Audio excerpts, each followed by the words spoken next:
Make no mistake, what Joe Biden said tonight, the state of our union under his failed leadership is anything but strong. Here with reaction, Texas Senator Ted Cruz. Senator, I promise not to yell at you during this interview. Let's get first your reaction to the style. Everybody knew that Joe had a very big challenge coming into tonight because, and we'll show tapes throughout the night, of his cognitive decline. Clearly, well, jacked up Joe perhaps overcompensated, and I think that's being charitable. What was your reaction to that?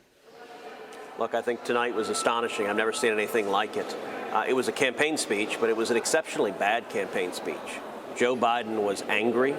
He was bitter. He was screaming, as you noted, the entire night. He was radical and extreme, and he was completely out of touch with the American people. Frankly, tonight, Joe Biden reminded me like an angry old man standing on his porch screaming to the kids, "Get off my lawn." That's who he was. I've been to 12 State of the Union addresses. I've never seen anything remotely like this.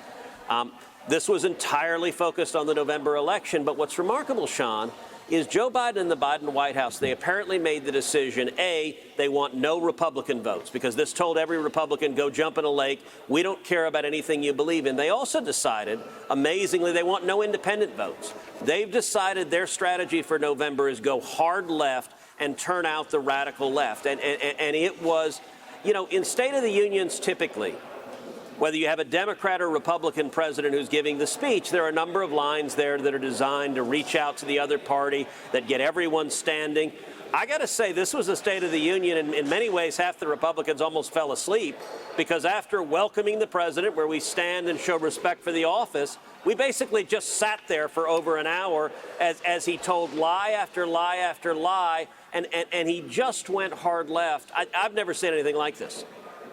But isn't there something behind that, though? If you look at the traditional Democratic base and you butt that up against the recent polling, we see he's losing such a large part of his base: African Americans, Hispanic Americans, young people, even suburban women. To me, it was very telling that the speech had to be geared in a way to sort of to bring back that base. And not reach out to the other side or not try to build his coalition. He needs to reinforce what he's losing.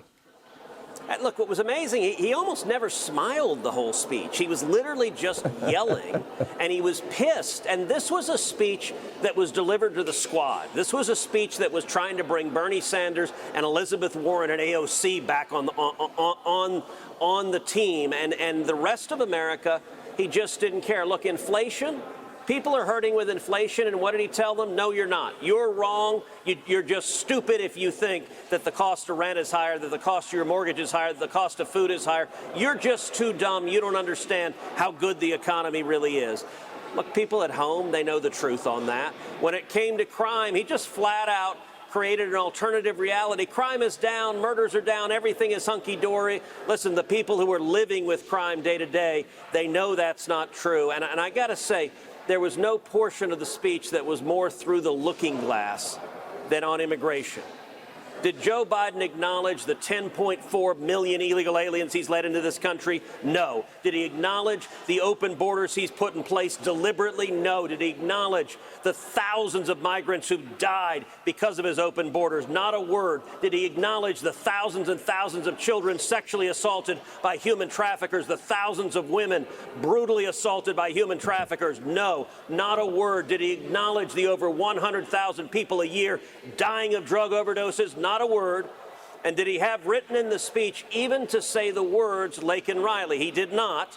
Now, when he got to that point, a member on the floor of the House called out and heckled him, and he responded. He said her name, so I'm going to give him credit for that.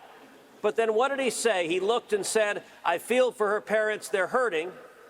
And Sean, he didn't take even a speck of responsibility.